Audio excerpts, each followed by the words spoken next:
അപ്പോൾ ഇന്ന് പെസഹ വ്യാഴാഴ്ചയാണ്. അപ്പോൾ ഈവനിങ് പൊതുവായിട്ടുള്ള ആരാധനയുണ്ട്. അപ്പോൾ ഞങ്ങൾ രണ്ടുപേരും, ഞാനൊരു സിസ്റ്ററും പള്ളിയിൽ വന്നിരിക്കുകയാണ്.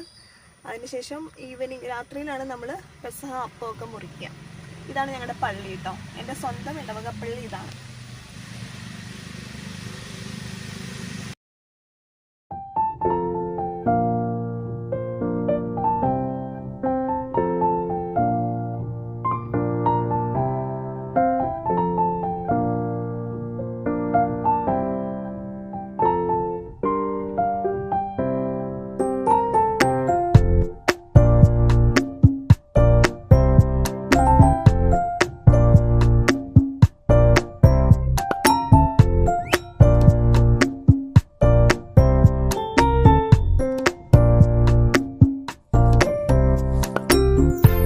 പള്ളിയിലൊക്കെ പോയി ഞങ്ങൾ ആരാധന കഴിഞ്ഞ് വന്നു.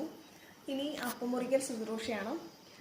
പെസഹ എന്ന വാക്കിൻ്റെ അർത്ഥം കടന്നുപോകൽ എന്നാണ്. അതായത് യേശുവിൻ്റെ ഒരു അന്ത്യത്താഴത്തെ സൂചിപ്പിക്കാൻ വേണ്ടിയിട്ടാണ് ക്രൈസ്തവ ഭവനങ്ങളിൽ നമ്മൾ ഈ ഒരു അപ്പമുറിക്കൽ ശുശ്രൂഷ നടത്താറുള്ളത്.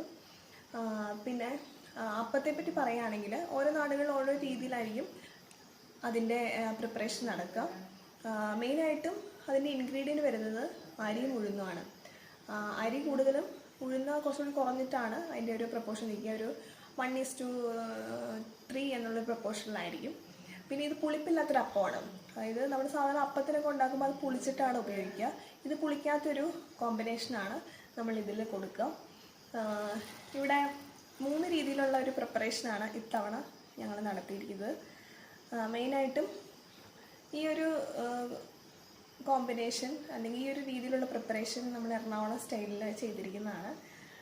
നമ്മൾ തൊടുപുഴ ആണെങ്കിലും ഞങ്ങൾ കല്യാണം കഴിച്ച് എറണാകുളത്തേക്ക് പോയിരിക്കുന്ന കാരണം അവരുടെ ഒരു സ്റ്റൈൽ ഓഫ് പ്രിപ്പറേഷനാണിത്. അതായത് ഈ മിക്സ്ചർ നമ്മൾ പുഴുങ്ങിയെടുക്കുന്ന ഒരു രീതിയാണ്. പിന്നീടുള്ളത് ചുട്ടെടുക്കുന്ന ഒരു രീതിയാണ്. എൻ്റെ ഫാദർ തൊടുപുഴയാണ്.